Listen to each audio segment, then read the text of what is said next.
اور اگر کسی کو شک تھا کہ یہ سارا جو پشتون علاقہ ہے یہ بڑا ناراض تھا کہ امریکہ جب افغانستان گیا تو سارے 2002 کے اندر پشتون علاقے نے ایم ایم اے کو ووٹ دی، کیونکہ ایم ایم اے واحد پارٹی تھی جو کہہ رہی تھی کہ بہت برا ہوا. دوسرا خیر میں تھا، میری تو پارٹی چھوٹی سی تھی.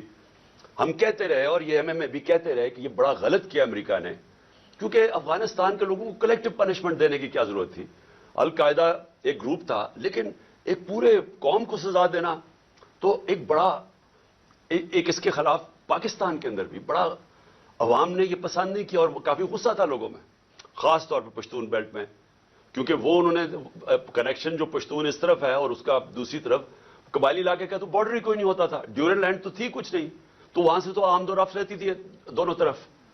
تو اس کا ایک ریئیکشن آیا اور ریئیکشن عوام نے پشتونوں نے بتا دیا 2002 میں کہ وہ اس جنگ کے خلاف ہے. انہوں نے ایم ایم اے کو ووٹ دی، کیونکہ دونوں پارٹیز تو ڈرتی ہیں، بات ہی نہیں کرتی تھی امریکہ کے خلاف. یہ تو امریکہ کو اپنا وہ آقا مانتی ہیں، تو یہ تو بولی نہیں. تو جو بول رہی تھی پارٹی ایم ایم اے، ان کو قوم نے ووٹ دی، سارے پشتونوں نے. تو پتہ چل گیا کہ قوم کدھر کھڑی ہے. اب وہاں سے شروع ہوئی، جیسے جیسے ہم پڑھتے گئے امریکہ کی جنگ میں، وہ پھر وہاں دہشت گردی اس کا ریئیکشن آتا گیا.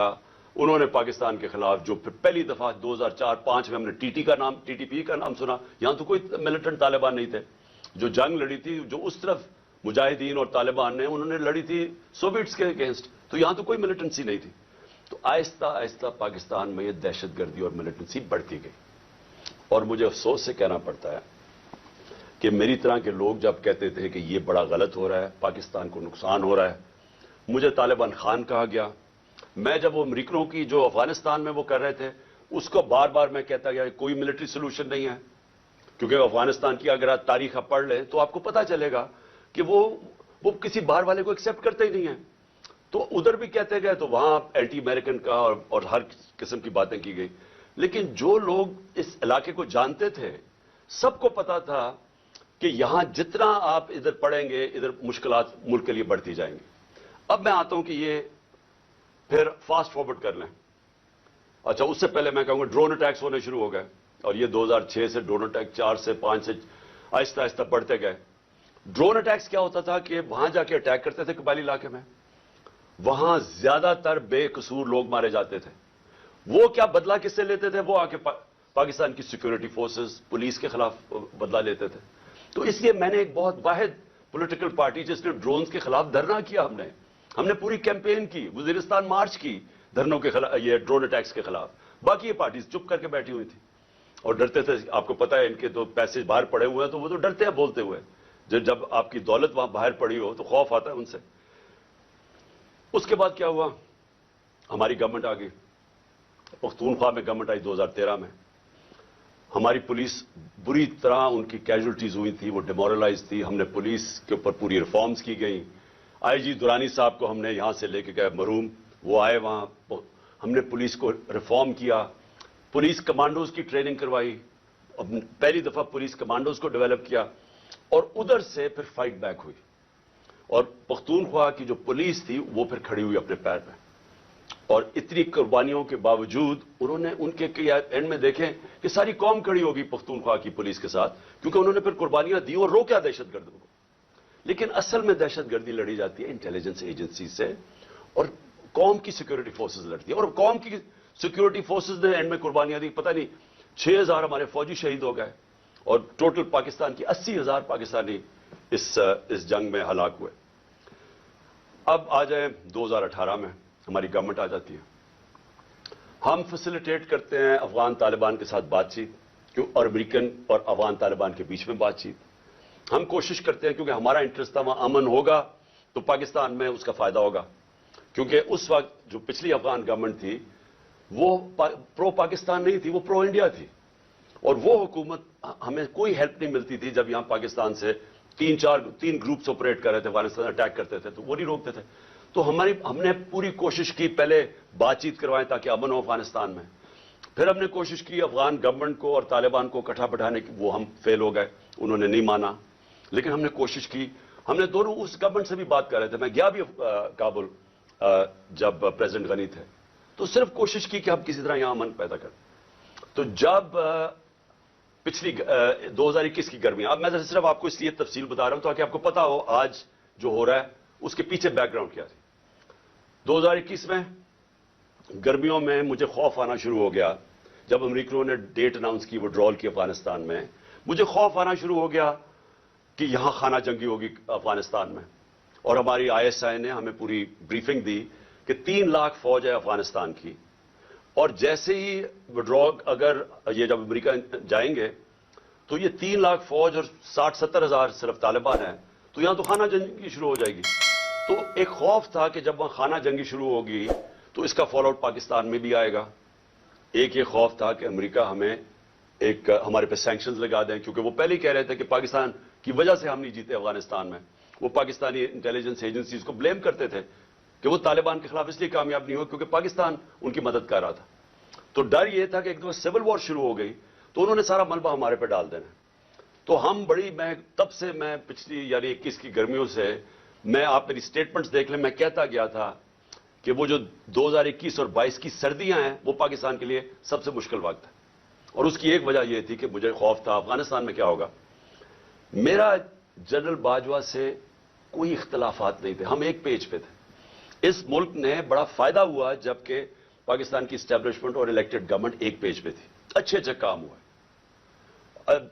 کرونا کے اندر دنیا نے ہمارا تسلیم کیا جس طرح ہم نے ڈیل کیا, لیکن سب ایک قوم نے مل کے اس سے لڑا. اس کے بعد ٹڈی بھی تھی, اس کا ایک آیا وہ بھی, اس پہ بھی بڑا ہمیں خوف تھا. تو ہر چیز میں اس وقت ہم اکٹھے چل رہے تھے.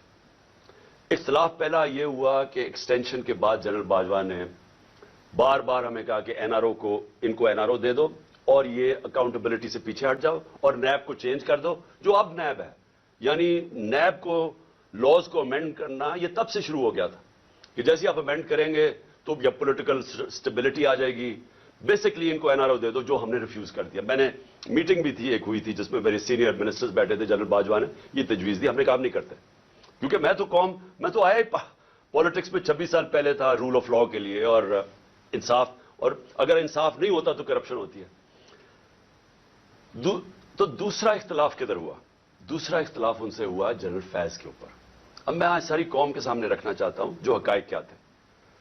میرا جنرل فیض کو اس وقت میں سمجھتا تھا کہ کیونکہ 2021-22 کی سردیاں ہمارے لیے بڑی مشکل ہوں گی, میں چاہتا تھا کیونکہ افغانستان کو فال آؤٹ آنا تھا, میں یہ چاہ رہا تھا کہ ان کو یہ سردیوں تک جنرل فیض کو رکھا جائے. کیونکہ اگر سب سے مشکل ٹائم ہے تو جو سب سے ایکسپیرینسڈ آپ کا انٹیلیجنس کا چیف ہے اس کو ہونا چاہیے, آپ کا بیسٹ کھلاڑی ہونا چاہیے. مجھے تب سے خوف تھا دہشت گردی کا. میں نے بار بار جنرل باجوہ سے بھی بات کی, میں نے اپنی کیبنٹ کو بھی بتایا کہ سردیاں ہمارے لیے مشکل ہیں, کیونکہ ایک پوری تاریخ میں دیکھ رہا تھا, مجھے تو پوری بیک گراؤنڈ پتا ہے اس کی. اللہ نے کرم کرنا تھا ایک طرح ہمارے اوپر بھی اور افغانستان کے لوگوں کے اوپر کہ وہ جو امریکن جو ٹرین کیا ہوا تھا افغان فوج, اس نے ہتھیار ڈال دیے. پریزیڈنٹ غنی ملک سے چلا گیا افغانستان سے, ایک دم طالبان کی گورنمنٹ آ گئی, کوئی خانہ جنگی سے یہ سارا خطہ بچ گیا. اس نے, آپ کو اندازہ نہیں کہ پاکستان کے اوپر کتنا فائدہ ہوا اس کا. اگر خدا نہ خواستہ خانہ جنگی شروع ہو جاتی ہمیں سب سے بڑا نقصان ہونا تھا. اللہ نے کرم کیا, افغانستان کے لوگوں پہ ہمیں بچا لیا. اب اس کے بعد کیا ہوا؟ پاکستان, کیونکہ ہم نے دعا کے ڈائلاگز جو امریکن اور طالبان کے تھے ہم نے سب سے زیادہ اس میں پروموٹ کیا, اس کے اندر ہمارا سب سے بڑا کام تھا. تو ایک جو گورنمنٹ سب سے پہلے جس کے سب سے اچھے تعلقات تھے افغانستان میں وہ پاکستان تھا, اور جو دنیا نے اکنالج کیا کہ جو ایویکویشن ہوئی افغانستان میں اس میں پاکستان نے سب سے بڑا رول پلے کیا کیونکہ ہمارے تعلقات اچھے تھے. اور پھر شاہ محمود قریشی کو میں نے وہاں بھیجا, انہوں نے ان سے میٹنگز کی.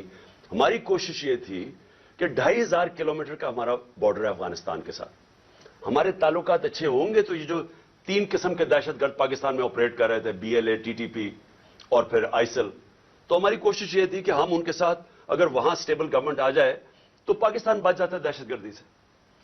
OIC کی منسٹرز کی میٹنگ کروائی غالباً دسمبر میرے خیال میں 2021 میں, افغانستان کو ٹاپک رکھا, دنیا کو بتایا کہ افغانستان کی سٹیبلٹی ضروری ہے, جس پہ ایک ہم نے اپنی وجہ بتائی کہ پاکستان میں دہشت گردی کنٹرول کرنے کے لیے سٹیبل افغانستان ضروری ہے. کانفرنس کروائی. اس کے بعد کیا ہوا کہ اس کے بعد بدقسمتی سے رجیم چینج آ گئی اور ہماری گورنمنٹ کو ہٹایا گیا. جب ہماری گورنمنٹ کو ہٹایا گیا تو اس سے پہلے ہماری میٹنگ ہوئی. میں نے جنرل باجوہ اور آئی ایس آئی چیف تھے, اب مجھے یہ نہیں یاد کہ اس وقت جنرل فیض آ گئے تھے یا یہ جنرل ندیم تھے, لیکن جنرل باجوہ تھے, اور میں نے اور ہم نے بیٹھ کے گفتگو کی کہ اب جب اپنی افغانستان میں ایک پرو پاکستان گورنمنٹ ہے, یعنی اینٹی نہیں ہے, کیونکہ غنی ایڈمنسٹریشن تو پاکستان کے خلاف تھی, جب وہ آ گئی ہے تو ہمیں کوشش کرنا چاہیے. اب جب طالبان, انہوں نے بھی کہہ دیا کہ اب ہم ان کو واپس بھیجنے لگے ہیں, اب 30 سے 40 ہزار طالبان فائٹرز اور ان کی فیملی افغانستان میں تھی. تو ہماری میٹنگ ہوئی اور ہم نے سوچا کہ اب ان کو کیا کرنا ہے. وہ کہہ رہے ہیں کہ پاکستان آئے اب یہ واپس, اور وہ بیچ میں بھی پڑھنے لگے تھے کہ ہم کسی طرح بات چیت پہ بھی وہ فیسیلیٹیٹ کریں. اب ڈسکشن یہ ہوئی, کیونکہ یہ جو سیکیورٹی ایشوز ہے وہ تو ہم بات کر, جب ہماری بات ہوئی تو دو ہمارے, خاص طور پہ دو کی میں بات کر رہا ہوں, 3 جو ایک اور ہمارے بیوروکریٹ تھے جن کو قبائلی علاقے کا اندازہ تھا, جو سرو کر چکے تھے, اور ہمارے نور الحق قادری صاحب جو خیبر ایجنسی سے تھے, اور مراد جس نے ساری جو سوات کے اندر پورا آپریشن ہوا تھا طالبان. تو انہوں نے بیٹھ کے بڑا خدشہ بتایا کہ دیکھیں جب وہ آئیں گے تو ان کی سیٹلمنٹ کیسے ہوگی, کیونکہ بڑا مشکل ہوگا, لوگوں کی دشمنیاں ہیں, قتل کیے ہوئے ہیں آپس میں, اور انہوں نے طالبان نے, تو وہ بڑی تشویش تھی. تو یہ فیصلہ کیا گیا کہ ہمارے جو قبائلی علاقے کے ایم این ایز اور وہ بیٹھ کے ہماری سیکیورٹی فورسز فیصلہ کریں گی کہ ان کو ریہیبلیٹیٹ کیسے کرنا ہے. یہ بھی سوچا کہ ان کے لیے پیسے خرچ کریں گے, کیونکہ دو ہی ہے نا, یا ہم ان کو مار دیں ساروں کو کھڑا کر کے, اور یا پھر ان کو سیٹل کریں اور ان سے کوئی اگریمنٹ کریں. یہ تو اس کے علاوہ تو تیسرا کچھ نہیں تھا. تو ہم نے ان سے یہ بات ہوئی, اور وہ بدقسمتی سے بات آگے بڑھ ہی نہیں, کیونکہ اور چیزیں آ گئی, اور آپ سب جانتے ہیں رجیم چینج کے اندر اور چیزیں آ گئی. اس کے بعد ہماری گورنمنٹ چلی گئی. 2022 کی جون کے اندر ملاکنڈ کے اندر مسئلہ آ گیا, سوات کے اندر ایک دم طالبان کی وہاں کوئی آیا, اور وہ عوام کھڑی ہو گئی, ان کو بڑا کہ پھر سے وہی حال ہونے لگا جو کہ پہلے تھا, جب سوات کے لوگوں نے بڑی مشکل وقت گزارا.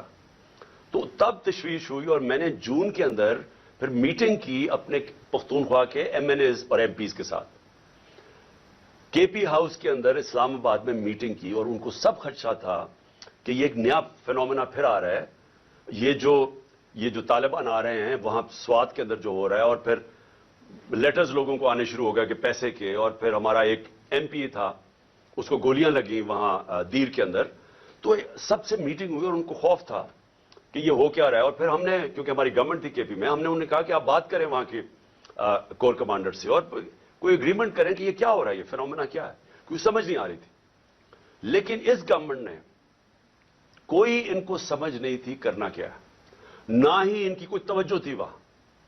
انہوں نے جب جون میں وہاں سے خدشہ ہوا کہ یہ ہو رہا ہے, یہ کیا فینومینا ہے, کیونکہ بارڈر تو گورنمنٹ کے ہاتھ میں نہیں ہے پختونخوا کے, تو ان کے اندر کوئی کسی کو نہ سمجھ تھی, نہ کسی کا انٹرسٹ تھا.